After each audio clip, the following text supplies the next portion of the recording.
And welcome again, dear friends, now to the Thursday edition of Fresh Bread. Well, here it is already, January 12th, 2023. The days are flying by here again. We're getting close to the middle of January. Goodness sakes, the month is flying by. You know, I was going to say real quick before we start our discussion again today of Mark chapter 4, the Gospel of Mark chapter 4, parable of the four soils. I wanted to remind you that some of us will be going up to Kansas City, God willing, on this Saturday for our third of four neighboring movement workshops. I do ask you to keep us in prayer as we go up and come back, and that we have a really good, productive time. We want to really share this, and hopefully now, once we kind of get through this workshop here, we're going to be able to enlist people to join us. So we probably will be sending out that message just like Uncle Sam used to do. I want you, and we're going to try to start bringing this group up to speed on what we're doing. We got some really good lay leaders on it, which is what we had to have to even do this, but willing people who are now going to be the real leaders of this initiative. So remember that you may be called here at some point to help out. Don't be afraid. You can do it. It's one of those things that, again, we're just going to take people where they're at. But we are going to need all the help we can get as we move forward now into this new realm of neighboring and how we're going to reach out to our neighbors. Some people say, well, we're already reaching out to neighbors. Well, we'll leave that discussion for another day.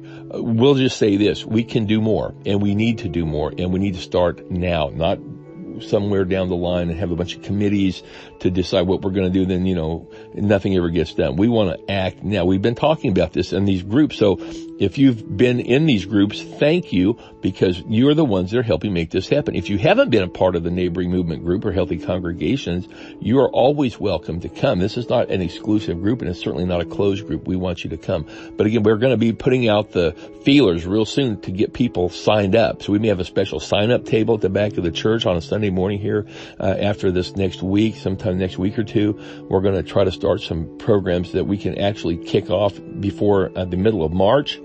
And we want to make sure that we're doing this in such a way that there'll be excellence, and it's going to be relevant to our neighbors, and it's going to be something they can use. It's going to be very practical, and mostly it'll be a way for us to meet them, connect with them, and to develop relationships with our neighbors. We'd like to see them come into a fellowship with Christ, a relationship with the Lord, and we also want to just get to know him. So it's just a great opportunity. It's a good way to spur us on into that area.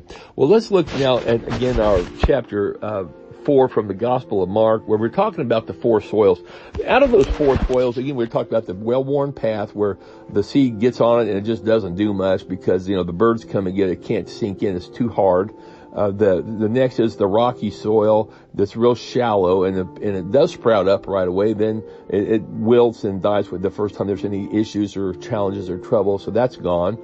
And then we have the third one where it goes into the field where there's lots of other things competing for the nutrients, maybe with thistles and thorns, maybe weeds. And then finally the fourth one is the good soil that actually produces a crop.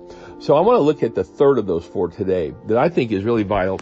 And I'll tell you, it's the one about where the seed goes into the area where there's all kinds of other things growing. So obviously this ground can produce it. The seed is fine, but it's the ground that is also fine. This ground can actually produce it. So the first two soils had issues. Again, the path really couldn't produce anything. It was so hard that the birds came and picked up the seeds and carried them off and ate them. Second one was there was really shallow soil. So that was not good soil because it wasn't deep enough to make the roots go down. So the third one is one where there obviously is some growth, and it's growing so much that you just can't separate maybe all the things that are going on with the weeds and the thistles and the thorns and all these different plants and plant life. They're all growing simultaneously. So the good seed goes in there and it's trying to produce it, but it's competing with all these other things. And what happens is then, as you know, it just kind of wilts and doesn't produce any fruit and any crops either, because there was just too much other issues going on in that particular area of the soil. Tomorrow we're going to wrap this discussion up on this type of soil. Then we'll get on the last one on Saturday. We'll look at the good soil. So come back tomorrow as we look at what are those thorns and thistles and weeds, and what can we do about them in our own lives. Hey, thanks again for joining me on Fresh Bread. May God bless you. Have a great day. Talk to you tomorrow.